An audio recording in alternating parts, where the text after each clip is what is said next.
What's up? What's up, fight fans? What's popping out there, man? It's the homie main man, made man in the building.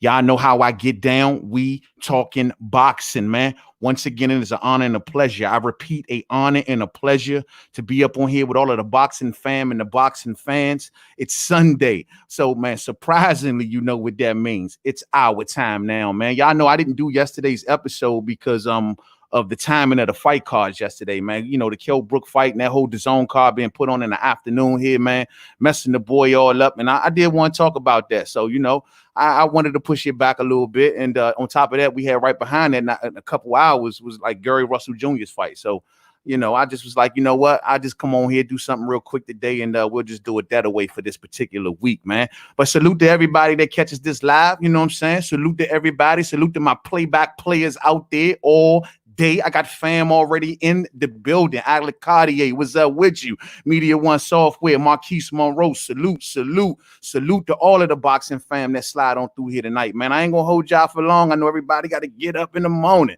And like always, man, I'll be right in front of y'all in just a few. You know what I mean? So check this out, man. Let's start off something light, man. One thing I didn't mention, man, I seen Kid Galahad get the W over Claudio Moreno over the weekend, man. Galahad looking good, man.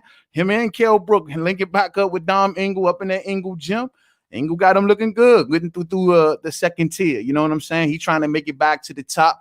He trying to beat the reputation that he put on himself with the PED stuff and all that. And he look good, man. He look fast. He look good. Look sharp. You know what I mean? Good win for him, man. Salute to him, man. But the thing is this, though, man. There's another fight that I ain't really want to bother to look at yesterday. But I see a lot of chitter-chatter about what's going on with this Dave Allen fight. You know what I'm saying? I heard so much chitter-chatter about it. It made me want to go back and see what the hell, you know, was up with this fight. Man, this trash ass fight. You know what I'm saying? But it was only 3 rounds, so thank goodness for that. You know what I mean? I ain't had to go through that shit too long. But look, man, I see a lot of the fans chitter-chatter, man. They talk about, man, they thinking the fix was in on this fight, man. What the hell going on? They say that, yo, man, right before this fight started, right? They say that the bet for Dave Allen on Dave Allen to win in the 3rd round by knockout got maxed out. Nobody couldn't bet on that bet like 3 minutes before the ringing of the first bell. Comments being left all over social media, you know what I'm saying?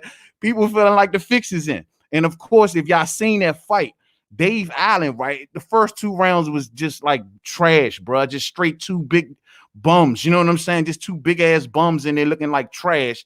And yeah, at the end of the day, on the 3rd round, man, Dave Allen just came out rushing him and then knocked him out. You know what I mean? So this got people believing like, hold on, man, what the hell? And then on top of that, Suit over at Sky Sports, Adam Smith, he came out in an interview recently and stated that, look, man, these two, this Dorian Doc dude, whatever, you know what I'm saying? This Dorian Doc dude and Dave Allen was spotted earlier drinking coffee together. Like they was cooling. And the word on the curb is that these two is cool. So they was drinking coffee together somewhere right before the fight. And then on top of that, right before the fight, the 3rd round gets maxed out. You can't bet right there no more for the knockout for Dave Allen. And that's exactly what happened. So this got fight fans like, yo, man, what the fuck is going on really right here, bro? I don't know, man. These all, you know, and then this prompted Billy Joe Saunders to come out. Billy Joe Saunders out here in these streets defending his homeboy Dave Allen like, man, nah, man, y'all can't do that. Matter of fact, let me see if I got Billy Joe Saunders' statement. Yeah, I got it right here, man. Hold on. Billy Joe Saunders put on his Twitter, man. Hold on. Damn, I just had it, man. He like, yo, man, y'all need to calm down, man. Dave Allen then came up in here, man, and he fought his ass off, man. Y'all trying to rob him. I'm trying to figure out if Billy Joe Saunders get a couple dollars on the side. You know what I'm saying? Billy Joe Saunders can't be trusted. You feel me? He be hanging out with crackheads and shit. You know what I mean? But anyway, you know, he out here defending them, and he like, man, y'all need to back off, man. This dude work hard, and you know, why would he put this all on the line when he's been in big fights before? Man, ain't nobody hearing none of that shit, bro. This shit looks suspect. This shit looks suspicious.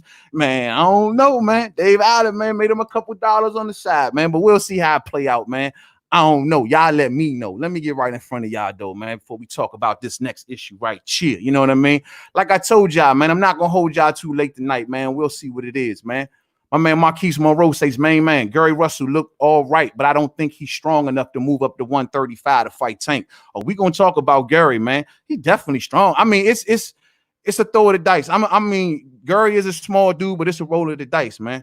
I mean, Gary got to kick this shit in gear, man. He got to kick it in gas, and he trying to put the He's just trying to get up to the big fights. We're gonna talk about that though, bro. And I do wonder about him going up to 35, but his skill set is so good where in the first half of fights, bro, I feel like he can from 126 to 135. He's always in given the skill set that he got. The question is how it looks going down the stretch. You know what I'm saying? Real shit. But we'll get to that though, bro. But I just want to wrap that up, man. Dave Allen ass, man. Yeah, get off the screen, man. I hear y'all fans out there talking that talk, man. Real shit. Now, I want to talk about this real quick. This one is the one that came out of nowhere for me. Did y'all hear over the weekend? Because I didn't see shit. I ain't see a picture, a promo, a video, nothing. I didn't know Anthony Yarde fought over the weekend. Did y'all know Anthony Yarde was fighting over the weekend? Anthony Yarde fought on the low champion over the weekend, man. He fought some dude, bro. I ain't never even heard of it. This shit was crazy. He fought some dude by the name of Diego Ramirez, who is 4-49-3. Anthony Yarde over the weekend fought a dude that was 4-49-3. And he's knocked the dude out inside of 2 rounds. And this went down at Discoteca Memphis in Rivas Vachia, Madrid. Where the fuck is that at? You know what I'm saying? They done found some back ass alley for Anthony Yarde to fight in. You dig? So what is the meaning of this shit? I'm like, why is Anthony Yarde fighting on the low? There gotta be something bigger to this. Muhammad Hamatola in the building. What's up, fam? Salute to you, man. Muhammad Ali in the building. Wandy Wexler Westland. What's up, man? What's going on? What's going on, man? Yeah, man. So, you know, the thing is, like, I'm trying to figure out why is Frank Warren putting Anthony Yarde on the low? Like, why is he just hiding him away? No promo for his upcoming fight? No shit. You know what I mean? Aside from the fact he probably embarrassed that he fighting a bum.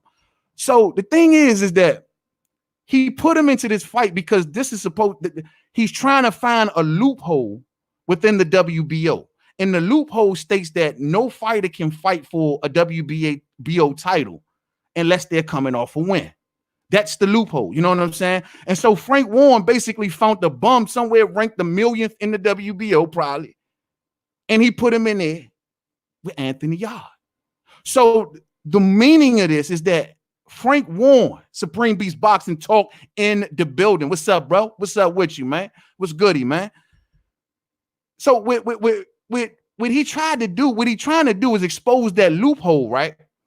And also, he's trying to get a title shot basically for Anthony Yarde. And the way he's trying to do it, he's trying to hopefully, if Gilberto Ramirez, who's going to be involved in a 4-way tournament, if Gilberto Ramirez removes himself from this 4-way tournament, going down at 175 for the vacant WBO title that was vacated by Canelo Alvarez, if Gilberto Ramirez removes himself, then Anthony Yarde can get that slot.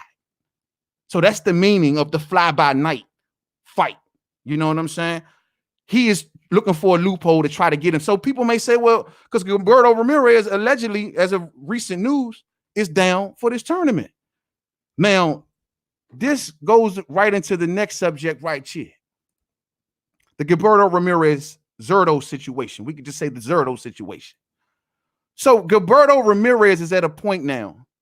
This shit confuses the hell out of me. A matter of fact, before we go, let me just get to the screen share real quick, man, because this shit is crazy, bro. Hold on. Let me get to the screen share real quick, man. Let me do this real quick. All right, let's go to Gilberto. Let's go to the WBO rankings. Maybe this will make it a bit more clear. Now, you see the WBO rankings. Gilberto Ramirez is rated number 1. This guy, Umar Salimov, number 2. Maxim Vlaskov, number 3, and Elian Alvarez, number 4. Now, the thing is this. Gilberto, in this 4-man tournament, Gilberto Ramirez is supposed to face Elian Alvarez, and Umar Salimov will face this dude Vlaskov, right? So the winner of all of these fights fight each other, and the winner gets the vacant WBO belt. That's the way it's supposed to play out. Now, this is the shit that confuses the hell out of me. Gilberto Ramirez has been at 175, right? Since last April, meaning that he vacated his titles down at 168, where he was the WBO champion. He vacated that 168 belt, comes up to 175, He beat the dude Tommy Carpensy last April. The thing is, when he beat Carpensy last April, he still was holding on to them belts at 168. But the fact of the matter is, he had a fight at 175 and he beat Tommy Carpensy last April. So, and after this particular win, they placed Gilberto Ramirez as number 2 in the WBO. Now, people might say, well, hold on, man, I thought you said he was the champion, the WBO champion, down at 168 pounds. He was. And normally with the WBO, if you're the champion, well, especially if you're the, super champion, according to their rules, when you come up, you basically becomes the mandatory for that particular belt. Now, that's the same thing that Canelo Alvarez did. That's the same thing that also Oleksandr Usyk has recently done against Dillian White. They vacated their titles. They came up. They became the mandatories, right? So in Gilberto Ramirez's case, he come up and he become the number 2. So people might say, well, man, that's because at that time, Anthony Yarde was in the number 1 spot. And he was already named as the mandatory. In the Oleksandr Usyk situation, when he came up, there was no mandatory because they never named Dillian White the mandatory. In Canelo Alvarez's case, when he came up, this is where things get a little murky. So we had Anthony Yarde as number 1, right? He goes up to face Sergey Kovalev, who was champion at the time. He loses to Sergey Kovalev. Now, instead of Gilberto Ramirez, who was number 2, being up to number 1, no. They put Canelo Alvarez right here. And then Canelo Alvarez got a chance to face Sergey Kovalev, and he beat Sergey Kovalev. So at that moment, that's when Gilberto Ramirez got pushed up to number 1. You might say, well, man, what's the problem is? The problem is this. Gilberto Ramirez got screwed all to shit out of in this situation. Why do you say that, man? It's like this. When they first brought him up to the 175 division, and you had Anthony Yarde right here as number 1, and you had him as number 2, and y'all went and fight, why wasn't Gilberto Ramirez named as the number 1 guy after Anthony Yarde went up and fought Sergey Kovalev? Even if, you know what I'm saying, why was he placed as number 2 coming up? You know, he came up as number 2. And he never got, and then even after Anthony Yarde losing to Kovalev, and now this title is vacant. This shouldn't be a situation where Gilberto Ramirez, who now had to wait 2 fights since he's been at 75, he shouldn't have to fight in a tournament with Eleinder Alvarez and himself, and then fight and wait till these 2 fight, and then fight another fight just to go for the vacant title. Why right today isn't Gilberto Ramirez fighting Umar Salimov for this vacant title? Why is there a tournament? Don't you see how messed up that is? See, when Oleksandr Usyk came up, there wasn't no tournament. He became the mandatory before he even had a fight at heavyweight. Facts.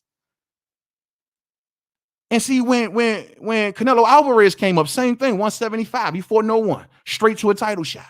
But in Gilberto Ramirez's case, where he had to wait for Anthony Yarde to face Sergey Kovalev, then Canelo Alvarez to face Sergey Kovalev, and now he has to be involved in a 4-man tournament just to fight for the vacant title. So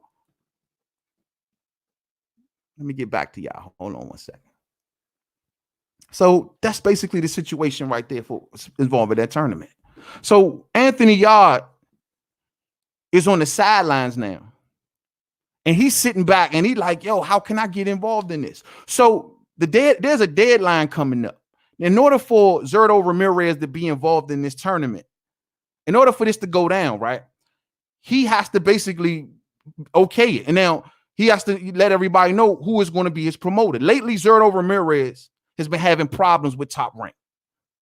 Zurdo Ramirez is letting it be known that he wants to leave Top Rank. He ain't trying to be down with them no more.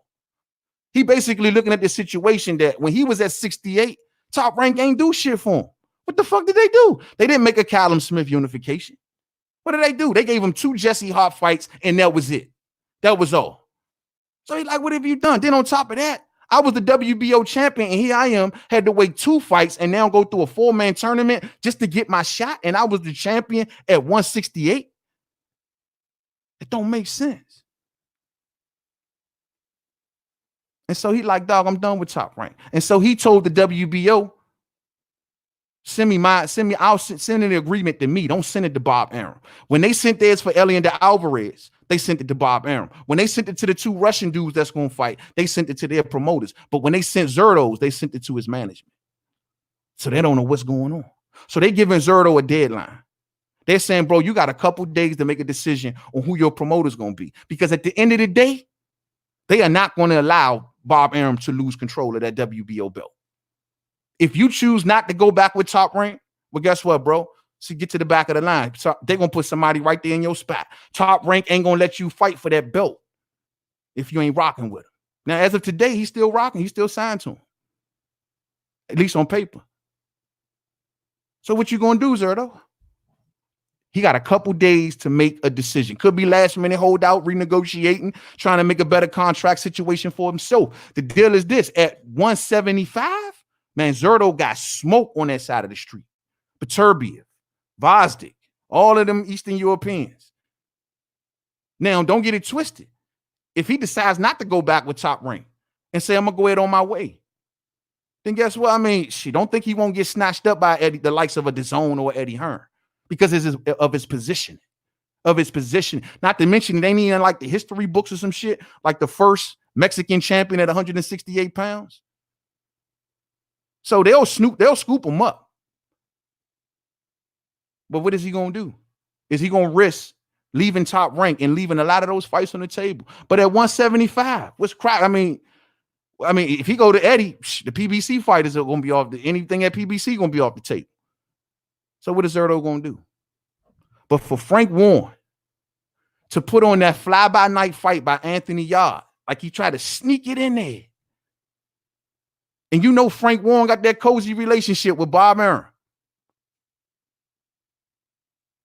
Is this some sort of maneuver to get Gilberto out the way? Nah.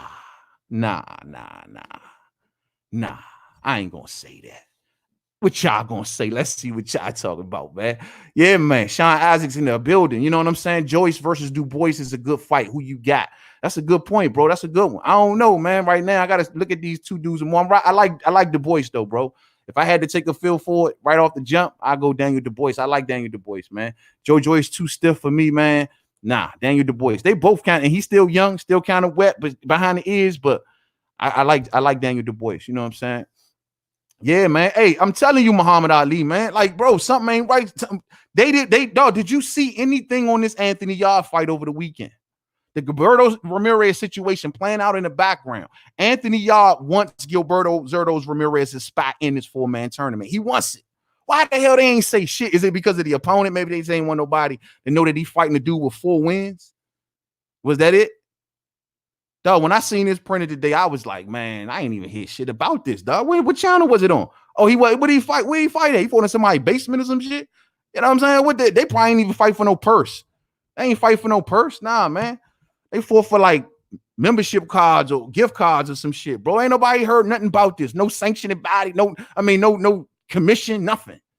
What the fuck they fight at, bro? Melanie Madrid. Where was it? Venetia of Madrid. Bro, I never even heard of the place they fighting at. That shit crazy. So Gilberto better watch himself, bro. He better watch himself, man. I just find it real funny how the WBO is moving kind of funny with this situation. Because, bro, like I said, with Oleksandr Usyk, with Canelo Alvarez, they come right up. They mandatory to get right into that championship fight. With Gilberto Ramirez, the man been jumping through hoop loops and all kinds of shit. And now he's fighting with Bob Arum on the low. Now, I'm sure if he keep his head down and whatever he griping about or whatever, if he go along with the program, they'll be like, all right, we'll put you right back in that tournament and it's all good. You are the #1 contender. But if you don't get back with Bob, I wonder what happens with Zerto, man. Nino Brown say, man, it's sneaky but a smart move. Hey, that's the underbelly of boxing. That's the way it go. Fly by night fights, loopholes, and all kinds of shit. You know what I'm saying? That's boxing for you in a nutshell, man. Real shit. Hey, I can't believe y'all didn't take out Kovalev, the same Kovalev that was a shell of himself. Y'all is lacking something in the stamina and mental departments. Yeah, I mean, that stamina, man. I mean, and then on the mental one, especially, bro, because he actually had Kovalev, bro. He actually had him. I mean, if he just stick to the script, kept going downstairs, bro, in that basement, man, he was and Kovalev ass out. That's all he had to do. Stay focused, stick to the script, and stay with the plan. But like you said, man, physically, and that's always been a knock on this kid, man. He look all good on the scales and all that, but when taking him into the deep waters and seeing somebody who gonna really push him, let's see what he really got. You know what I'm saying? Real shit. Salah Farah in the building. Salute, fam. Salute in the house. Dropping boxing knowledge all day. You already know. You know what I'm saying? Nino Brown says, man, the WBO wanted that Canelo money. Exactly, fam. Exactly. You know what I mean? That could, and look, and then the crazy part is they be like, oh, you got to be the WBO super champion. Well, I can't think of a better WBO super champion than Gilberto. The man been champ for 5 years. 5 fucking years. And he like in the history books. Ain't fought no goddamn body, top rank. But then again, to top, I don't like to defend these suits, but semi to their defense, 168. I mean, it wasn't popping shit. You know what I'm saying? It wasn't really much going on down there. But right now, bro, shit, man. I mean, now, at 175, being down with Top Rank and Bob Arum, maybe in his best interest. But I don't know what the deal is, man. Zerto been going ham lately, bro. Y'all don't know before that, his last fight, he fired his trainer he been down with since the age of 10 years old. Got rid of him. You know what I'm saying? And that same trainer, it's something like the Josh Taylor situation, where the trainer, the father manages him, and the trainer been down with him for so long. So it's just a bad situation, man. Your man over there cleaning house, man. So we'll see how it plays out, bro. We'll see how it plays out. Man, hit that thumbs up for the fam, though, man. Thumbs up for the fam. You know what I'm saying? Hey, but a lot of y'all out there, this is what I be talking about, man. Like all of this rage. This is what we were talking about earlier with Dillian White, man. All of this rage out here, man. Oh, Spain says Sean Newton. Thanks, man. But all of this rage out here for the WBC. I don't see this type rage go down with the WBO and Dillian White. Nobody don't never got nothing to say about that shit. Like it's all love. You know what I'm saying? It's up. The WBC gave them all the avenues. Even the fight with Oscar Rivas, they was gonna make him the mandatory. He fucked it up. You know what I'm saying? So then, like I tell before, bro, if he should have been a mandatory in any sanctioning body, it should have been the WBO. You did, and that's, I mean, he put the work in with the names that he beat that were ranked in the WBO. They saved that spot for Alexander Usyk, man. Alexander Usyk ain't even have a fight. They wasn't even sure if he was going to move up yet. Before that man even got the statement out, they was just going like, yeah, he the mandatory. He the mandatory. You know what I mean? So that's just the way the ball bounced, man. But where's all this outrage yet, man? Y'all pissed off. Oh, is it a Wilder thing? Y'all just pissed off about. I understand y'all can maybe pissed at the WBC, but if we gonna spread your outrage, spread that shit around in the WBO too, because it lets me know. Then it must be something else. You feel me? It must be something else. Sean Newton says, man, Zerto probably going to the zone. Bivol, Smith, Canelo fight sitting there waiting. That's a possibility, Joe. That could be it. That could be it, dog. And you're right. I don't deny that. And I love to see all of those fights, fam. I just want them to get some smoke for Bivol, bro. I need them to get some smoke for Bivol. I mean, I think I'm placing Bivol real high on my list, man, for real. And I think Bivol the goods. I need to see him shine against these other dudes. Man, the dream fight at that weight class, Bivol versus Beterbiev all day. Shit, man. I hope they do, man. Because Zerto versus a Bivol, shit. Zerto versus, but Joe Smith, I thought he was rocking with ESPN. I must be off with that. I thought he was rocking with Bob now. You know what I'm saying? But the Canelo situation, but I wouldn't make no moves based on the Canelo Alvarez name. Everybody being promised Canelo Alvarez. Everybody promised the Canelo fight. If I became a professional boxer today, I'll be promised a Canelo fight. Everybody has been promised a Canelo Alvarez fight. So don't go over there based on that shit. You know what I'm saying? Real shit. Oh, you say boxing scene talked about it, Nino? Man, I ain't see shit about that joint, bro. I was like, man, this shit came out of left field for me, bro. I would have been talking about it leading up to it, like what this meant, but I ain't see nobody speaking on it, nothing. You know what I'm saying? Man, just being honest, Kell Brook has the same contenders on his resume. Just being honest, Kell Brook has the same contenders on his resume. What you mean? What you mean by that? In what context? We could talk about Kell Brook. We could talk about him. Give me a minute. But what context you mean the same contenders? Like far as like Yard or like who? What do you mean? Zerto will probably go to the zone, but it ain't no telling if Hearn can get him the big fights. Apart from Canelo versus Jacobs. And then Zerto saying he leaving 68. He's saying he'll stay down there for a good opportunity, but shit, he'd already vacated his WBO. You see, they down there. That's why Daniel Jacobs made that move. You see, that's why Billy Joe Saunders got it. Yeah, that's what it is. So if he go back down there, he ain't gonna be no champion. And if he ain't no champion, I don't see Daniel Jacobs, making no moves to try to get him in the ring. But apart from Canelo versus Jacobs, the zone so far has not put on pay-per-view level fights despite all the money that they're spending. Yeah, real shit. And we're going to talk more about spending money when we talk about AB requesting $20 million to face Devin Haney. You know what I'm saying? Real shit. You feel me? Boxing Logics United, my brother, man. Everybody that hear my voice, go check them out, man. All day. Peace and pugilism to you, homie. All day, man. DMV in the building. What you know about that win by Gary, fam? You see Gary getting it did, man. Real shit, man. Hey, and look, I meant what I said on the video the other day, Fight Fam. We need to start considering Gary Russell's father, man, and these coaches, man, coaches of the year discussions, man. That's some real shit. We ain't gonna let this fade away. You know what I'm saying? If the WBO keep playing those games, fighters might start to boycott it. Yeah, but Bob Arum got that death grip on the WBO, man. That's just all it's about. And it's they letting Zerto know if you make a move, we kicking your ass out of this 4-man tournament. This is the reason why they're giving him a deadline that he got to respond by this week. So if you make a move, you gone. Because, Elian Alvarez already down with Top Rank. Not to mention the two. And even if the two, let's just say like between the two Russian dudes, if they win the tournament or whatever, right? Shit, bro. One of them rocking with Dimitri Salita. Man, Bob Arum going to have options galore on one of those fighters. Easy work. Bob has got total control. Grip, a death grip on that WBO 168. You know what I'm saying? When Canelo had that jump, that 175. When Canelo had that joint, man, Canelo dropped that joint ASAP. What kind of deals was really made? You know what I'm saying? What kind of deals was really made? You want to get on the night, fam? I got time, man. You want to get on the night, fam? Man, what's your email, bro? Put your email in the joint for me so I can shoot this to your email. I give you some, man. You can get on with me tonight, fam. It's all love. We need to chop it up about Gary anyway. Let me know your email, fam.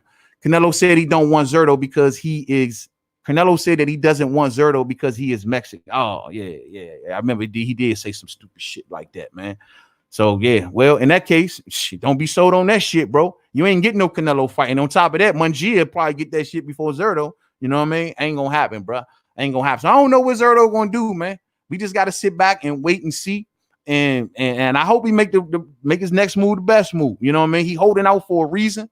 I don't know if it's a money situation. They're not really saying exactly the problem that he got with Top Rank. They just saying that he's not rocking with Top Rank for whatever reason right now. You know what I mean? So it is what it is, bro.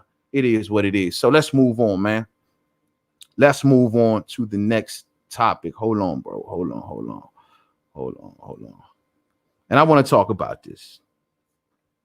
Hold on for a second, man. Because I didn't heard the talk out there, fam. You know what I'm saying? A lot of people, I just want to let this statement float in the air and let this statement kind of set in when we talking about Mr. Gary Russell Jr.'s resume. Mr. Gary Russell Jr., the true champion at 126 pounds, the real champ. When people sit back and they keep on talking this talk, when it comes to resume for Mr. Gary Russell Jr., I want y'all to let this set in right here. And y'all can debate me if you think what I'm saying is a little over the top. From 126 to 130 pounds, Gary Russell Jr. has the absolute best resume. From 126 to 130. Is that too much? I mean, I'm talking the champions at 126 and the champions at 130. How many champions is that? So when everybody running around and they say Gary Russell Jr.'s resume is this, that, and the third. Oh, he ain't fought nobody. So that means you telling me that then nobody at 126 to 130's fought nobody. Because when I look at all of their resumes, Gary Russell Jr. bests all of them. Now, the closest one is who? Leo Santa Cruz. That may be the closest one. Now, the thing is, when I say resume, I mean, got in with the best, absolute best smoke, best competition.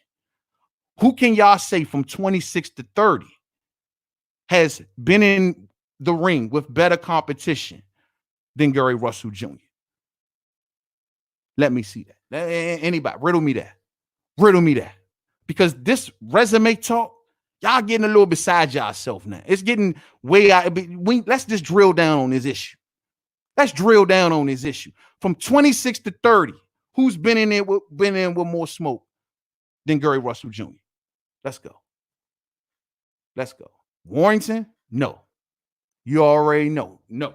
Warrington? No. No. I put Vasil Lomachenko, Johnny Gonzalez, JoJo Diaz. And it may be a bit premature to say today. Maybe a bit premature. But I think King Tug is going to be a force to be reckoned with in the future.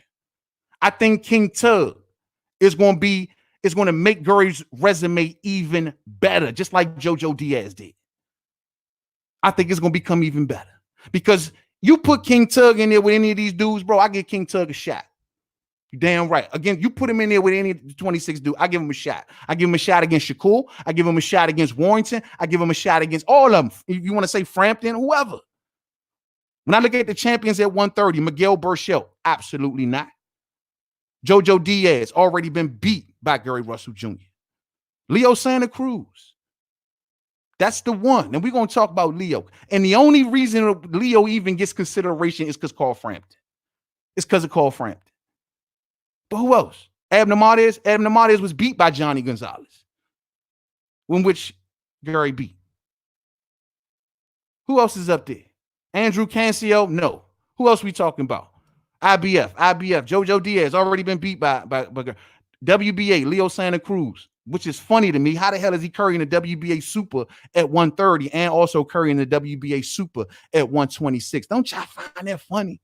They just doing all kind of cutting all kind of corners around this bitch. But who got a better resume? Who's been in there with more smoke than Gary Russell Jr. since we gonna have this since we gonna talk this shit? Let's see. Let's see. Let's see. All right, give me a minute, fam. Give me 1 minute. I got you. Yeah, let's see. I don't see no names. Warrington over Selby, Frampton, and Galahad is better. Warrington over Selby, Frampton, and Galahad. Now you saying wins. I'm talking about smoke. Just been in the ring in general. Smoke. You know what I'm saying? Like just general smoke. You know what I mean? That's what I'm saying. Because the criticism is that he ain't fighting nobody. That's the criticism. He ain't fought no one. So if that's going to be the criticism, then we can talk wins and losses. But as far as the criticism of him not fighting nobody, that's bullshit. Because like I said, there's nobody from 26 to 30 that's been in with tougher smoke than Gary Russell Jr. So if, like I said, if you telling me he ain't fought nobody, then y'all going to tell me that none of them ain't fought nobody.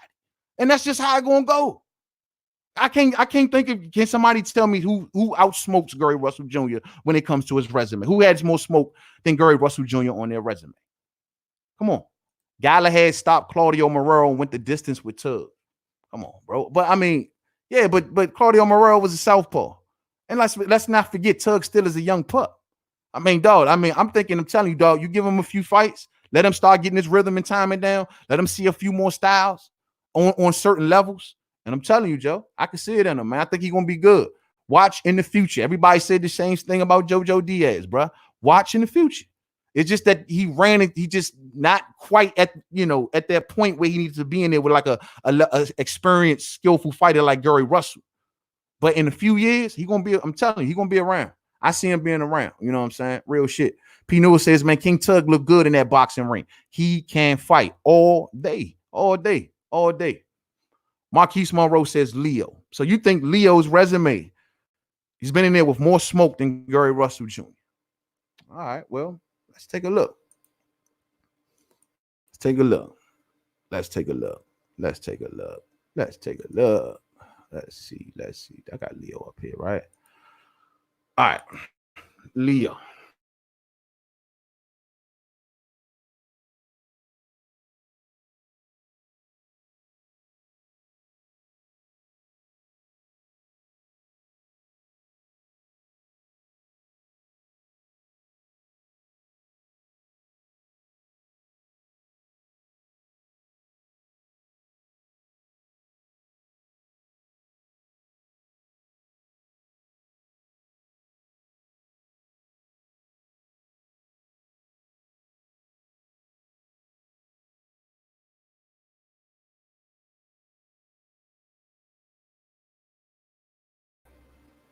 Damn, I'm back.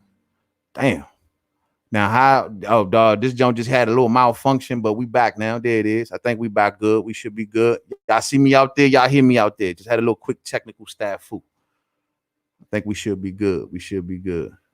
All right, let me send you this link real quick, Myra. Hold on 1 second, man. Let me get my man on the. Let me get my man on the other side, man. Hold on 1 second, fight fans. Stand by 1 minute. We're gonna get my man Myra Magnus up on this joint, man. I know he got a lot to say about Gary Russell Jr. All right, let me get in there. Stand by, fight fans. So we're gonna pick right up with Leo Santa Cruz, man. My man say that he feel like Leo Santa Cruz got a better resume.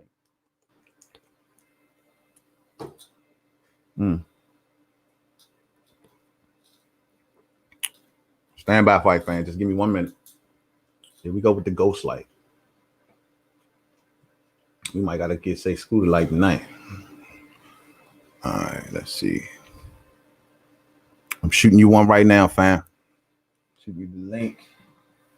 Man, can I still put? I mean, can you still even put the link in the damn chat, bro? Why am I doing all this? I thought somebody said you had to stop it, but fuck it, man. Let's just put the link in the chat if you can still do that. Let's see. It's cool with me, bro. It's good enough. I can see who I let on anyway, so it's not a thing. I'm doing all this extra jazz.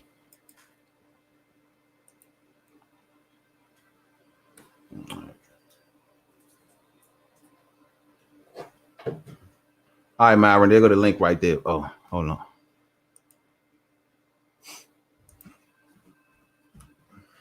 right, there go the link right there, fam. Come on in when you're ready, man. Come on in when you're ready.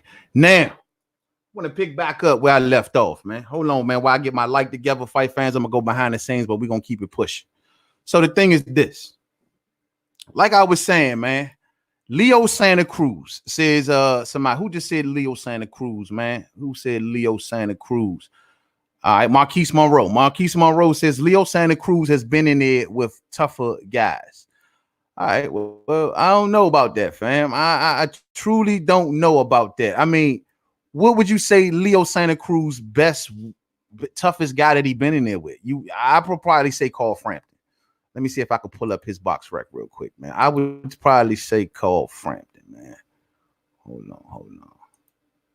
Because, yeah, that let's see. So now Leo Santa Cruz, guys, you say. Abner Martez, once again, Abner Martez was beaten by Johnny Gonzalez. I'm trying to figure out what it's tough. Chris Avalos, no. Carl Frampton, nah, that's the one I give him. He took a loss to Carl Frampton before he beat him. Kiko Martinez, Gary got rid of him. Abner Martez wanted no smoke. Where's this tough competition, fam? Victor Teresa's, nah, man. Come on, bro. These dudes will all get smoked by Gary, bro. Easy work, bro. I don't see these tougher guys that you saying, and I'm taking a serious look right here, bro. Abner Martez, Rafael Rivera. Come on, bro. Miguel Flores. Bro, none of these top, Lomachenko, Johnny Gonzalez, Jojo Diaz, none of this. Other than Carl Frampton is the only one. And that's because I have a lot of respect for Carl Frampton. But, bro, no way. There's nobody from 26 to 30, like I told y'all, that has a better, far as that's been in there with more smoke than Gary Russell Jr., fam. It just don't exist. It don't exist. Miguel Burchell, that's a no. All of them, bro. It just don't exist. You know what I'm saying? And that's all I'm saying, man. That's all I'm saying. Let me see what y'all time on. White hack my stream. Yeah, he probably pissed off at me about that video we did earlier, man. But we gotta let this be known, bro. We gotta let this be known, man. Renee Box Young says, "Oh, my fan, Renee Box Young in the building. In my honest opinion, Russell made King look average, though. He made King look average. Yeah, he did. But that's just Gary Russell Jr., man. Y'all know how this triangle theory shit go, man. Just because somebody look like that don't mean that all of them dudes at that weight class, they don't possess the tools that Gary Russell Jr. got. There's no telling if them dudes gonna get in there and be able to do the same thing, man. And I'm telling you, man, King Tug, when he gets his timing, anybody that's gonna fight him within range, bro, he gonna become a problem. He is going to make Gary Russell Jr.'s resume much better. Now, somebody asked the question earlier, man, how do you feel about, Gary Russell Jr. going up to 135 pounds? I told you earlier, man, I think Gary can tussle with anybody up there in the first half of any fight up at 135 pounds. I mean, whether it be Devin, whether it be any of them, man, Teofimo, any of them. You can bring Richard Comey, whoever you want to put in there. The first 6 rounds, man, they all can get washed up by Gary. They all of them. Even Lomachenko to me at this stage. My question is going down the stretch. How would Gary be able to take the punches of a bigger man? Hold on, I got my brother in the building. Hold on a minute. I see you, Myron. I got you, fam. I got you. Oh, I got the homie in this joint. What's up? Let me put my headphones on, man. Hold on. What's up with you, man? I hear you. Yeah, man. What's up, man? What's up with you, man? It's a pleasure to have you up on here, bro. What's up, man? Thank you, sir. Long time coming. Yes, sir, man. Been overdue, man. This DMV fam right here, man. Y'all already know, man. DMV, man, we got us. We got us, man, all day, man. Anybody from the DMV, holler at the homie, man. Rock with the homie. And rock with the homie Boxing Logics United also, man. Yeah, man. The Beltway Bully got put his work in. Mm-hmm. Did the punch stats seem like suspect to you? What do you mean? They were kind of they were closer than I expected. I will say that, bro. Like I was like, it looked like Gary to me outlanded them way more than what they initially had it, man. But that's Showtime, bro. Showtime did some. I wasn't feeling the commentary, man. None of that shit. You know what I'm saying, man? I don't know, bro. Champ, it seemed like they want Gary to fall off. I've been saying, bro, he don't bring no money. The WBC looking at a cat that fights once a year in mandatories. How much in sanctioning fees are they racking up from Gary Russell Jr.? So they want him out the way. He's smart. He's a very, very smart businessman. Very, very smart. Exactly. And by having him, by not giving them big fights and putting them against mandatories and not the big dogs, it's like watching. It reminds me of when the NBA started trading Iverson, trying to say they want him to come off the bench. Well, Iverson just finished averaging 27 points a game and 8 assists his second year with the Detroit Nuggets. And then they want to start traveling because they knew that Iverson, first of all, he didn't want to be traded. And he didn't want, for no reason in the world, should he be coming off the bench if he's one of the top 5 players in the league, top 10. So it's like they are now making Russell just deteriorate just through waiting. So do you think that Russell should make a move? He's going to have to do something, but what's going to stop them from consistently doing that if he moves up to 135? That's a real good question. I mean, if you make a fighter wait, if you're only fighting one a year, he's going to lose something. Now, Gary Russell Jr. is very, very mentally strong. That's the thing. And he has his brothers, little brothers underneath him, his big brothers, his dad. So, and his father training you as an extra gear. Those father-son combinations are almost are the worst. Are terrors in the boxing history. Father-son combinations are ridiculously just out of this world. And he got that. So it's like, so the only thing to do is to like put him on a shelf and hope that he loses passion and fire, and you catch him slipping in one of these fights.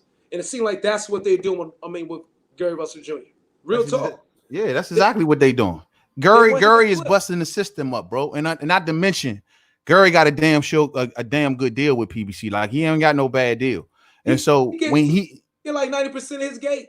Exactly. So by him getting the money grabs that he getting and not being put in there what they perceive as big names, it's like, okay, we paying this cat extra to fight once a year.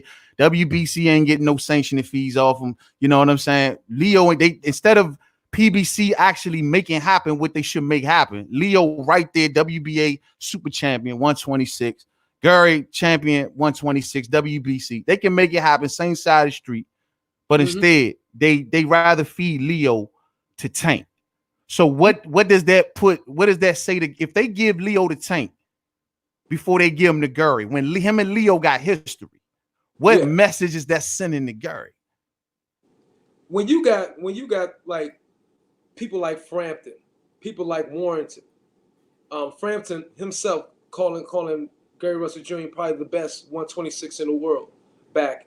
He said that a few years back. Well, you got these guys ducking, and then you got a young athlete that, and I don't believe versus people try to say that the fight with Lomachenko was he made Gary Russell look. I mean, he beat Gary Russell easily. That's false. I found that fight finally and watched it.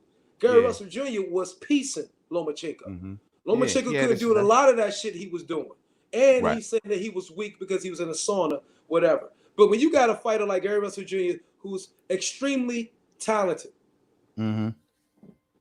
very, very, very, very smart business-wise with his family, and on top of that, has pride and a man and pushing a good image of himself and not acting like a clown. That's not nobody that's really doing successful in the boxing, in the sports world today, in the combat world. Every direction from boxing that you look at it, Gary is a threat. And I'm going to tell you how. Gary is a threat. Like I said, on the sanctioned body level, they're not making a shitload of bread. Gary is a threat because they perceive him not to have this great following, but he can possibly beat these dudes right here. So should we give him access to these fighters and he fuck around and beat them? And now we stuck with Gary Russell Jr., who has his demands the way he do. We stuck with him fighting once a year, taking out our champions. That's what makes him a threat. And that's why they keep him back like, nah, we know you're going to fuck around and beat him. His personality has the potential to be a humongous draw. Mm-hmm. First of all, he's amazingly articulate. When he want to pop that shit, he could pop that shit with the best of them. You see how he got motherfucking how he got freaking Farmer all riled up and shit. Yeah, and salute to Tevin Farmer, man. The only one that was willing to take the fight. He got knocked out 4 times. He got no pop. Break my foot off in his. And he probably would have. He would have. He would have beat. I knew. I had him beating Tevin, man. I told Tevin that, man. I had him beating him. But the thing is, now he talking about skipping over 130 and going to 35, man. And this guy, people wondering, boy, is he going to be able to take them punches? Like, how do you see Gary going down the stretch with a Teofimo Lopez? How do you see Gary going down the stretch with a Devin Haney? These are bigger fighters. You know what I'm saying? I've thought about it a couple of times, Saturday and today. Mm-hmm. We're gonna have to wait and see. Nobody knows him better than he knows himself, I guess. You know what I mean? And his family. And that is a major jump. He gonna jump up like freaking 9 pounds. That's a hell of a jump, bro. That's a hell of a jump. That's a hell of a jump. That's tremendous self-confidence to do something. It's not only it's self-confidence, but it shows you the measure. When everybody out here talking about, well, what is he doing to make these fights? It shows you the measure that the man is willing to go to just to get a big fight. Skip over a whole weight class, something that ain't never advised. It's equivalent to what Rigondeaux did to Lomachenko. Pretty much. The only difference is that Gary gonna go up there and it's gonna be politics nation. See, here we go today, for example. Gary's been saying for the last few months, I'm going to 35. I'm going to 35. Now all of a sudden talk coming out, oh, Tank might be coming down to 130 to face Leo Santa Cruz. I'm like, Slim, for real. It's like the goalposts always constantly moving. First off, we shouldn't even be talking about Tank versus Leo in the first place. That's first off. You know what I'm saying? We shouldn't even be having this conversation. We should have been got the Leo versus Gary Russell situation out the way. Like we should have got the Gary versus Frampton by now. We should have got. It should be an undisputed. It should have been a unified, undisputed fights at 126 for the last 3 or 4 years. Yeah. Real spill. We ain't Real got spill. Because my brothers, whoever got the belts over the pond wasn't trying to get that work. The cats here ain't trying to get that work. Gary Russell Jr., somebody said in the chats, he is the most ducked fighter in boxing today. In boxing history. And I mean, not history, I'm sorry, in boxing today. In boxing today, I say history. Damn, probably so, I don't know. But boxing today, yeah, without a doubt. But check this comment right here by the homie Harold Trim, man. He say, man, you think PBC sees the DMV as a small market? I mean, they back Tank, but don't support Russell Jr. I mean, Tank is not the DMV. That's what I'm about to say, bro. It's not. It can't be. The DMV as a whole is an incredible market because it's a trash state. You know what I'm saying? It's 3 states in one. DMV is the richest market in the fucking city. Yeah, I mean, I don't understand how PBC can look at that fight in particular that way, bro. You talking about Gary and Tank, 2 DMV fighters. Dog, that's a huge fight it sells out any arena in this town. Well, that's, I mean, explain to people when we talking about the DMV, we're talking about around the 495 Beltway of Washington, D.C. metropolitan area. Tank is Baltimore. That's not the DMV we're speaking of. It's D.C., Maryland, Virginia, because Tank is Maryland. But so you saying, I see what you're saying. You saying we might as well call it battle for the belt. Battle for 295. Pretty much. And that sales big, bro. Huh? That sales big. Tank gonna bring Baltimore. You feel me? He gonna bring B more. And Gary is definitely gonna bring the metropolitan area. You know what I'm saying? That's the 295. It's gonna be big, bro. It'll be a big fight, bro. Don't let Harold, man. Don't let nobody tell you otherwise, fam. This shit will be a big fucking fight. You know what I'm saying? It'll make money. You know what I mean? What's up, main man, and Myron?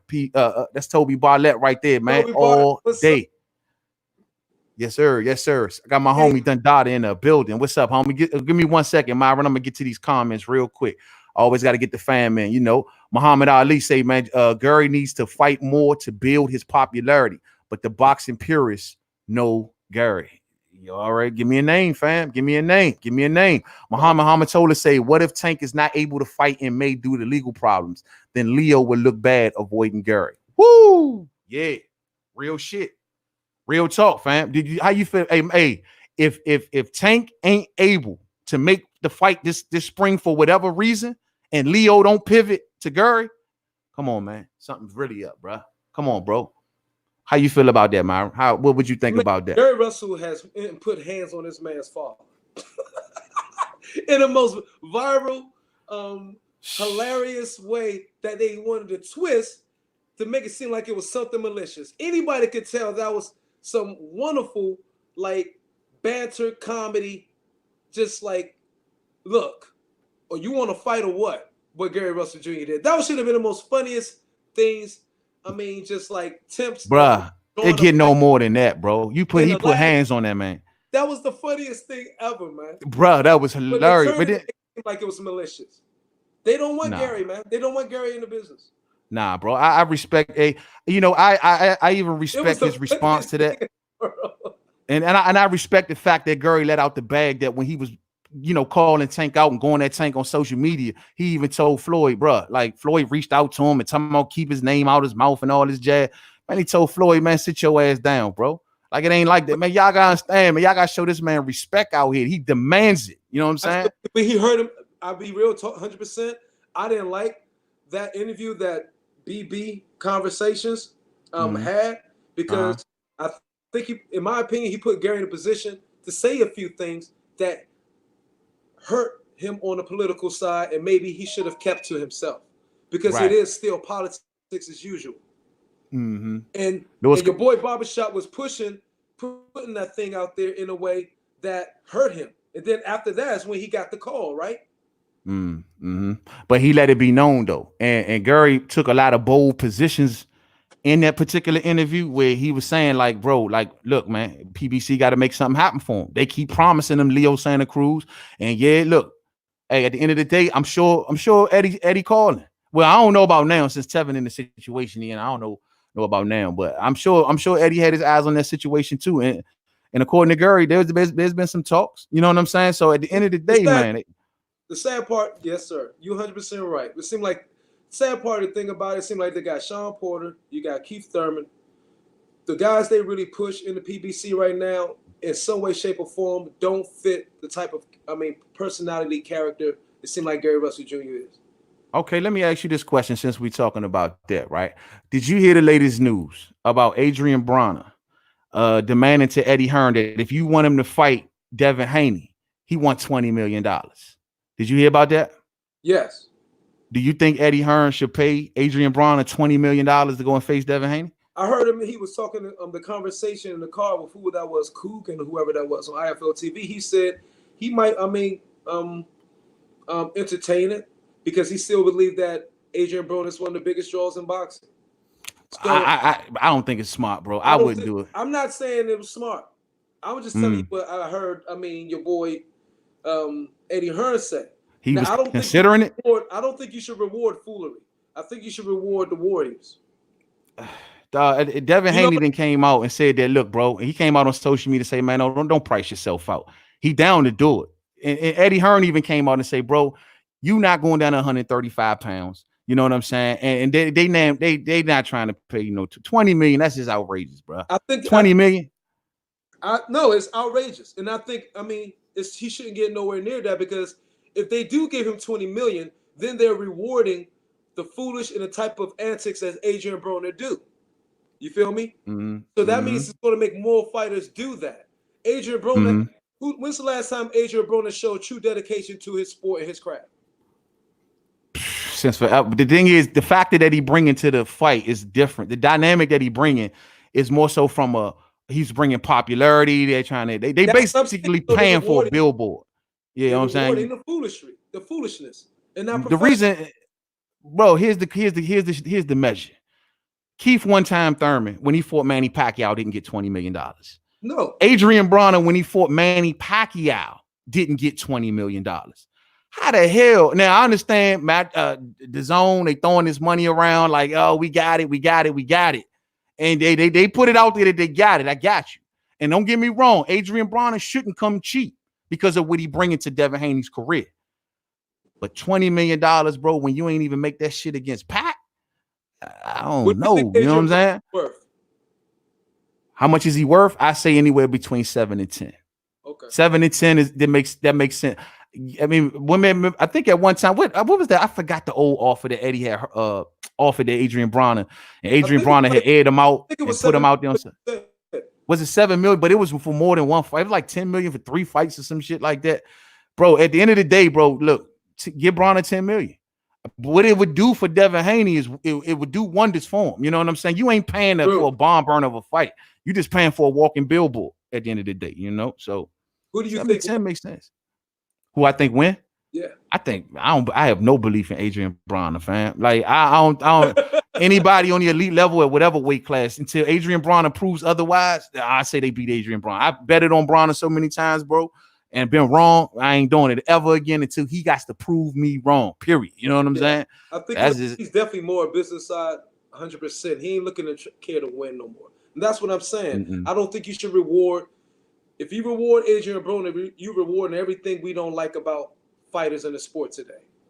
Yeah. And I'm with you, Harold Trump. He said, yeah, I'm with my man right there. He said AB isn't a $20 million fighter, but it doesn't hurt the eggs. You're right, fam. You're right. Cut you down. And you know what? Your boy, you dissected Dylan White to a T today, man, earlier today. Salute to you. Your video brought up a lot of like different aspects that I wasn't even thinking about. Like Dylan White was top 5 in all of the freaking, all sanctioning bodies, bro.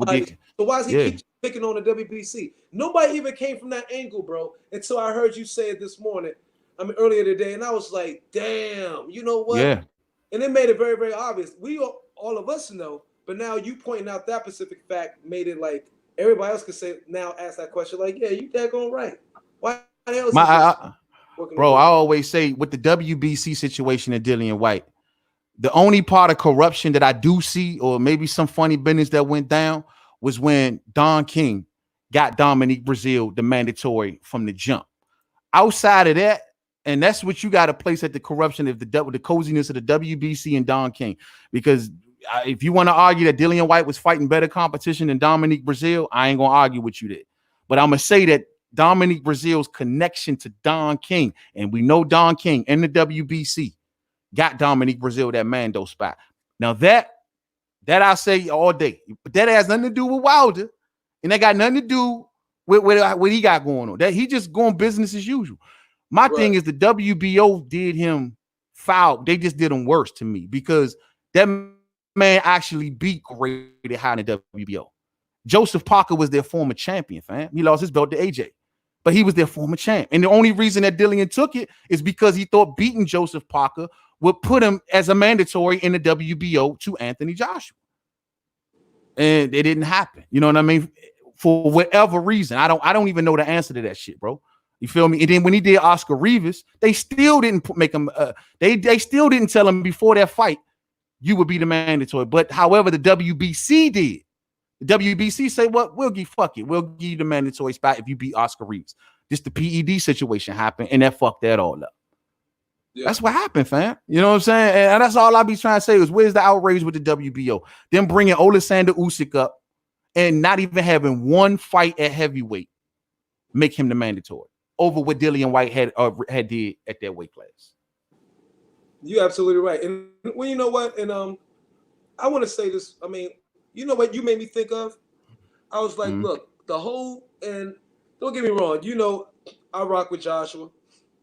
But the thing is, Deontay Wilder, the biggest gripe against Deontay Wilder from a lot of the fans, and particularly the UK fans, is that Deontay Wilder could not keep Anthony Joshua out of his mouth. And he was using Anthony Joshua's name to prop up himself. You know, that's what they kept saying, to get his popularity up and all that. So he had to keep saying Anthony Joshua, Anthony Joshua, Anthony Joshua. Right. Ain't no one saying the same thing by Dillian White doing that to Deontay Wilder, though.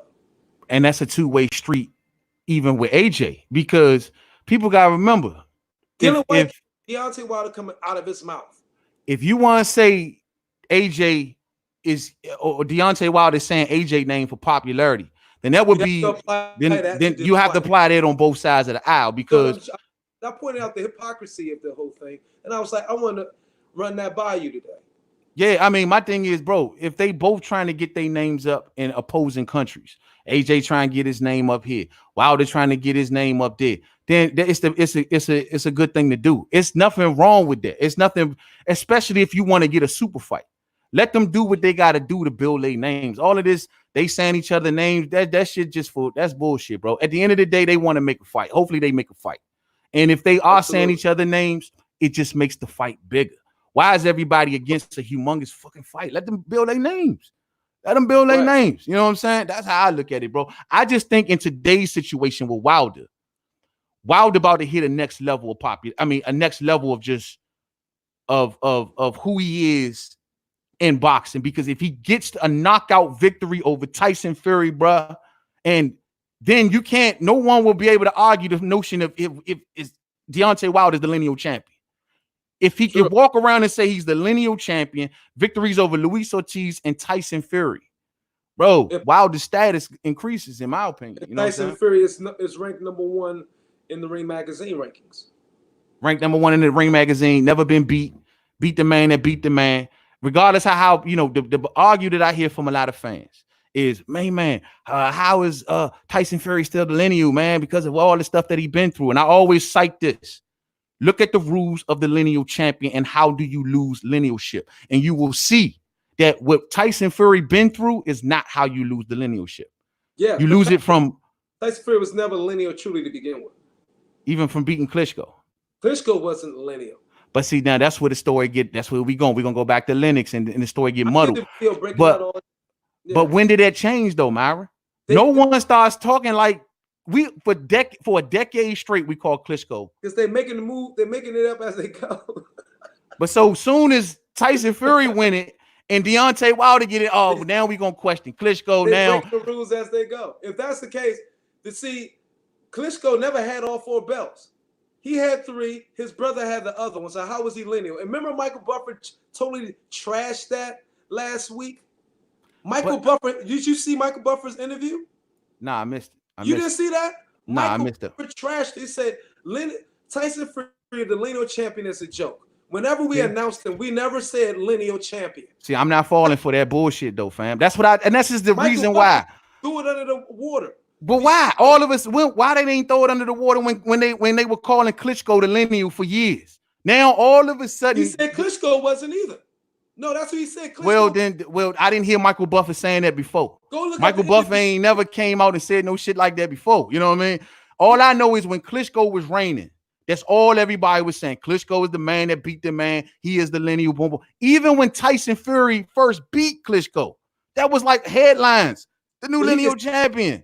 He can say it now because he in UFC, he everywhere. He already no.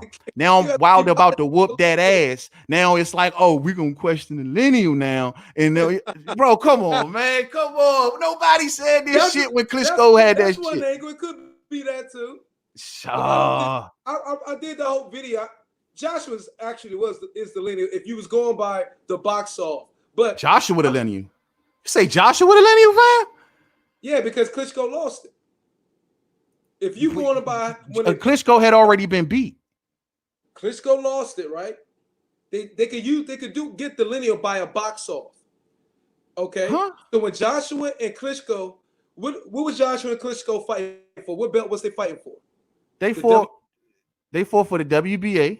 They fought for the IBF. No, they fought for the IBF and the WBA. That was it, right? No, it was 3 belts in the ring. That was for. Oh, I mean not the ring, the IBO. I'm sorry. Joshua already had the IBF and the BO. They was fighting for the vacant WBA. That right. My point. That's where the lineage picks up. So, but Klitschko didn't have that belt. Hold up, that's the same way Klitschko got it in a box off when he got it, and he didn't ever have it before. Yeah, that's how Klitschko got his lineal. Klitschko didn't have the belt when Joshua fought him. They fought for a vacant belt. No, what I'm saying is once they stripped Tyson Fury and dispersed him, and when the lineal is the ring, though. No, it's not. That's how it's always been in recent boxing. The Ring magazine belt was the one that signaled the lineal, not the WBA. The lineal starts from the Queensberry rules. The lineal starts from the Queensberry rules that started with the WBA. That started in 1922. That started first the NBA, then it changed to the WBA, 1921. Ring magazine didn't start till 1923. But Myron, that's cool that you did the research on that and know that. I did the whole entire video. But the point I'm making is that wasn't how things were when Tyson Fury and when Vladimir Klitschko had the belt. All of that talk you talking, none of this shit existed until Deontay Wilder was in reach of the lineal champ. Until Tyson Fury, all of this research that everybody is so doing. I hear you. If Vladimir Klitschko would have beat Tyson Fury, all of this deep research and knowledge of the lineal never would have came out, fam. And that's why I say we can't flip the switch all of a sudden now that it's about to go down towards a Deontay Wilder direction. I've done 1,000 videos saying Fury is not so the lineal. Hold on. So here's my deal. How do you lose the linealship by retirement? Right? You either be beat. Yes, when he got stripped of everything, he lost the lineal. That's when did he retire and when was he beat? No, he got stripped of lineal when he You don't lose lineal like that. Yes, they do. He reinstated. Bro. He lost all the belts. The lineal has to travel with the belts. You got to be beat. You got to be beat or retire, and you got to be retired for a certain amount of time. You either got to be beat or retire. That's it. And a lot of people, what they try to use. Let me tell you what a lot of the UK brethren. That means there's no lineal. It stops at Linux. There you go. But that wasn't the talk when Klitschko had it. My point, look, if you want to say that's your research and that's what you did, I debunked it. That's fine. That's fine. But where was all of my researchers and where was everybody questioning the lineal when Klitschko had it? As soon as it left his hand, bro, I promise you, bro, so many people sprouted. No, not you. I was just saying, so many people sprouted here on YouTube, fam. Oh, well, let's question the lineal. All of a sudden, let's question the lineal. Let's question the lineal. Real talk. What hurts me so much about the Klitschko situation is AJ for a Klitschko who was inactive. On top of that, coming off a loss for the WBA Super Championship that neither one of them had. Yes. That was bullshit. Understand this fact. The lineal travels with the WBA, really. Yeah, man. Oh, hold on 1 second, man. Hold on. One more. Hold on, man. Salute to all of the fam in here. Nelson Santos in the super chat. Salute to the #1 pound for pound stream on YouTube. Thank you, family. Sorry to cut you off, my bad, bro. No, it's all right. Just understand that whenever the WBA is, the lineal is going to be right there. But that's not how modern boxing has recognized the lineal championship. The Queensberry rules.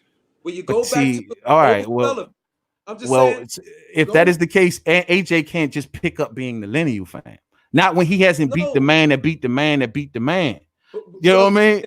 nobody beat Lennox, so it was done. So they So reinstated it. They reinstated it with Klitschko once he had the IBF, the it went on a WBF, 10-year reign. and he 10-year had a reign. box off. He had a box off, but really he wasn't truly the lineal.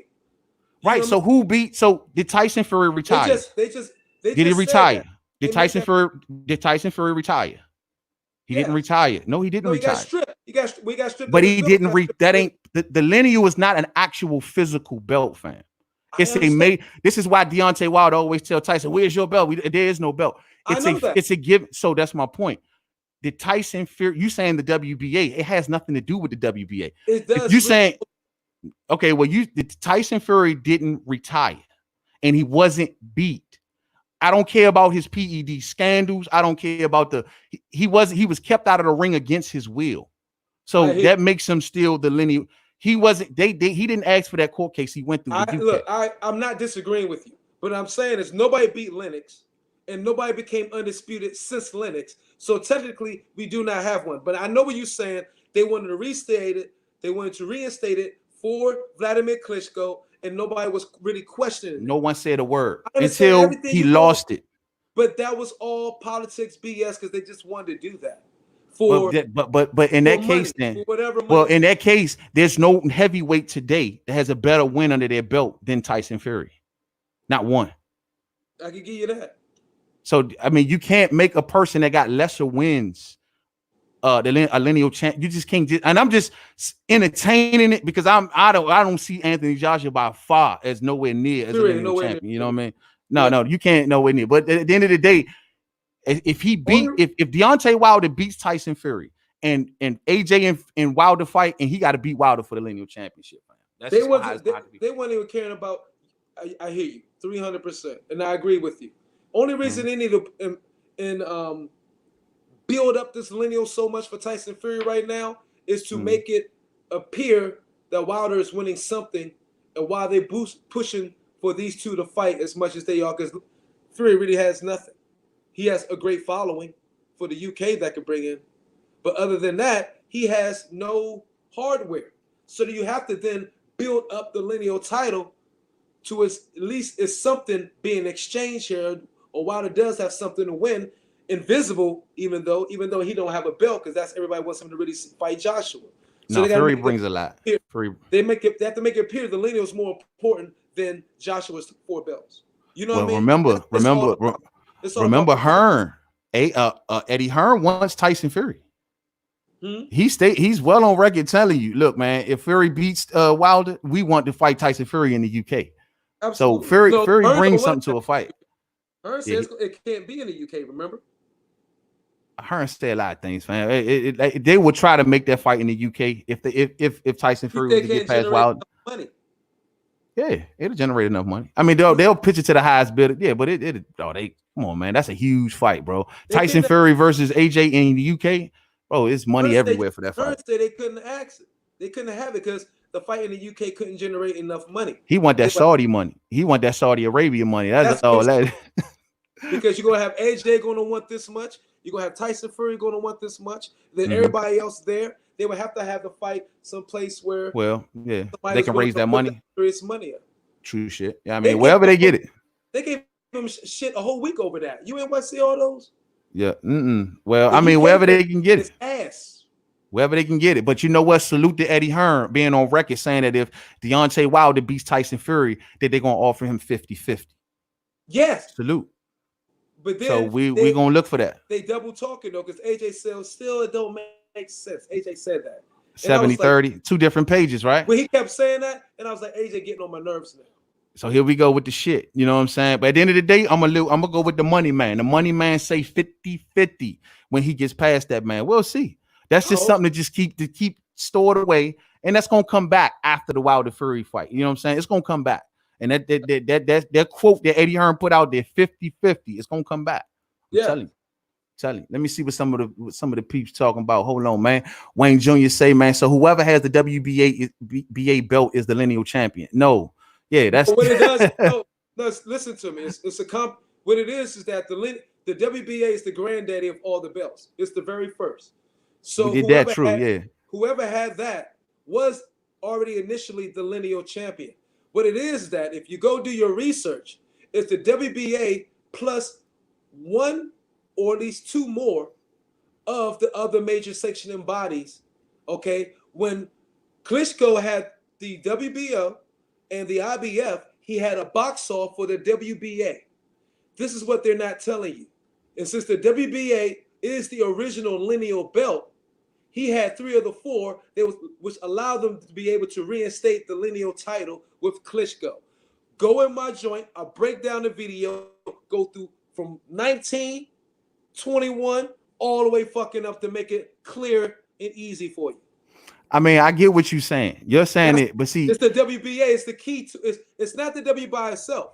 It's the WBA and a combination of at least one or two more. But the WBA must be involved. Now, they might. Have you ever seen somebody without the WBA become lineal?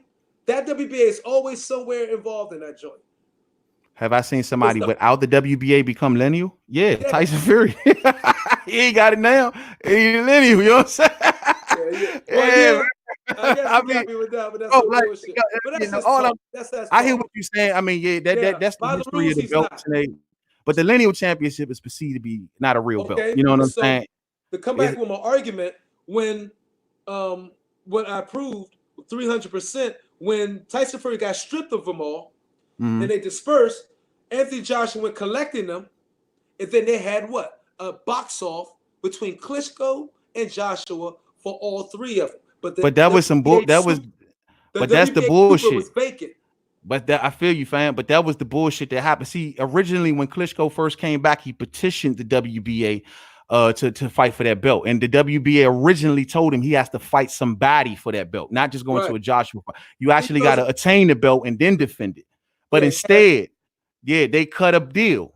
And they allowed that belt to go into that fight with no one holding it. They just named Klitschko as the champion for that belt. I mean, as the mandatory or whatever you want to say for that belt. Exactly. You feel me? Exactly. So that's the thing, man. Like that whole situation was messed up.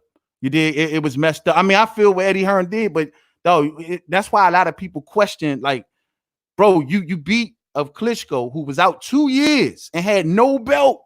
Tyson Fury beat that in prime dude that was just stomping on everybody. It is a major difference. You know what I'm saying? It's a major difference. He was on his down slope, though. He was on his. I mean, yeah, he just wasn't the same guy that Fury beat. And Fury took all the prestige away from Klitschko. You feel me? It's like we always be arguing about now, man, on what they trying to do with Leo Santa Cruz. Like all the prestige. Fury couldn't knock him out. He just beat him on points. He did his thing. But he didn't never knock out Vlad. So I don't know if he took his prestige because he was already a Hall of Famer. Yeah, but he not only he beat Vlad, but he beat him by a significant hell of a margin. Like it was damn near whitewash. You know what I'm saying? Yeah. Like no one had made Vladimir Klitschko look like that in 10 years, bro. Like that dude looked confused. He was in a mixing bowl. He didn't know what to do. You know what I mean? And Vlad no one ever did that. Who's Vlad? I thought it was though 2 in 10 years. Rememberable. Who was he? Is he fought? He fought the he was just perceived as the #1 heavyweight, dog, for 10 years. Yeah, but in that 10 years, who really? Who's that? The heavyweight division was pretty kind of weak over that 10 years while he had it too. They believe they blame Vlad for being a reason to drag the heavyweight out of significance. Well, but he still because he was so dominant and just so boring. You know what I'm saying? He was dominant, but the fact of the matter, he was dominant. You know what I mean? He kept the belts all the way over there. But he fought during that time that heavyweight division went through a dark age, if you will. But he dominated it. You know what I'm saying? He dominated. And this is why I always give props to Deontay Wilder's first win over Bermane Stiverne. People don't remember during that time, Bermane Stiverne was a hell of a force in the heavyweight division. He was the WBC champion himself. They didn't fight for a vacated belt. Bro, that man was a title holder. You know what I'm saying? And he and Wilder went and beat a title holder. Yeah, he didn't fight for a vacant belt. That little pudgy guy. Yeah, but he was at that time like the second best heavyweight out. You know what I'm saying? Like he was number 2. It wasn't hard to be that right at that moment in the country. But to say that wasn't. But to say that that wasn't a significant win. Now I can give you the second Bermain, but the first one, that man was a decorated champion. He, you know what I'm saying? He was one of the ones that was going through the dark ages during that time, But and he was emerged. This is when you said, but he was. Hey, we don't give him a raw of us inside the garage right now. But he was idle for about a year, bro. Yeah, he was. I mean, but at the end of the day, Bermain Stavern to me, and he was a much better fighter during that time. Like he actually was he was not the blimp PED field blimp that we don't know him to be. Nah, bro. At first, that dude was, man, he was all right. It was all right. I was out of it, but I was out of it boxing for a minute there, and so I came back after his reign was over, I guess. Yeah, man. So, man. But look, man, I got to get ready to shut it down, famo. I appreciate you rocking with the homie. Y'all already know, man. Look, man, everybody that hear the sound of my voice, man. Look, man, if you ain't fucking with the homie Boxing Logic United, you wrong. You know what I'm saying? Fuck with them. Go check them out. Hit the thumbs up for the fam, man. All day, man. Say where you at, fam. Peace and pugilism, everybody. They know it's Boxing Logic United. Everybody that know you know me. It's all love. I appreciate you all. Thanks for letting me on, big champ. All day, fam. I catch up with you soon. Next time we really have a joint where we gonna dig it in. Yeah, for sure. Hey, yo, man, go check out them Gary Russell Jr. interviews that Boxing Logic United done, man. Them shit's fire, bro. Should let you in to give you a good snapshot of the mind of Gary Russell Jr., of Mr. Gary Russell Jr. Go check them out, bro. And I'm going to catch up with you. Let me go. I'm going to get out and let you go do your wonderful, famous outro, man, because I like hearing it myself. Thank you, beautiful spirits. Thank you for having me, bro. I'm out of here, man. I'll check you tomorrow for sure. For sure, bro. All right. Yeah, man. That's the homie, man. Yeah, man, like to go back and forth with him. You know what I'm saying? So it's always good to have fam. Look, just know, fight fam. You know what I'm saying? If any of y'all, we on some chill stuff like tonight was, man. We started out talking about Gilberto Ramirez and going deep into his story. But if it's a chill night, it's real cool. You know what I mean? Yo, let me know y'all want to get on, man. Especially to anybody who been supporting me for the longest, man. You got a channel, you just starting out, come fuck with the homie, bro. We can chop it up, give yourself some exposure, whatever the case. You did. I ain't that kind of cat, man. I show love to the fam all day, man. I'm gonna get up out of here, man. It's been an honor and a pleasure. As always, y'all gotta go to work in the morning.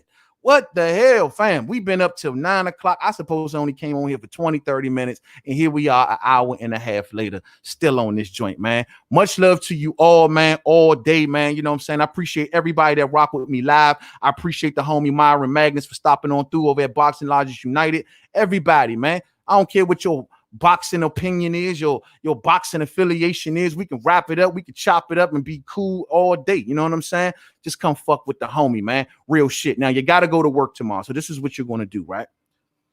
You're going to wake up in the morning, right? And you're going to hit that snooze button. And then it's going to go off again. You're going to get up on the second snooze. And you're going to get up. You're going to go into the bathroom. You're going to look at yourself and you're going to say, wait, you know what? I need one more hour. Walk back into your bedroom. Go to sleep for another hour. Get up. Go in there. Wash your ass. Get in something. You know what I'm saying? Get your ass to work. You're going to be getting there about 4 hours late fucking with me. And then your supervisor going to say, why are you 4 hours late? Because I run this place. Without me, there is no business. You better understand who the best employee up in this bad boy is. I need a vacation. As a matter of fact, give me extra benefits, ASAP stock options, the whole nine, because I make this place work all day. Much love to y'all, fight fam. I see y'all next Wednesday. Wednesday and Saturdays, normally the days that we do this, man. We talking boxing. I always have a lot of fun with the fam, man. And I was going to get up on here with y'all tonight because we missed yesterday all day. To the next one, man. Be good out there. Peace out.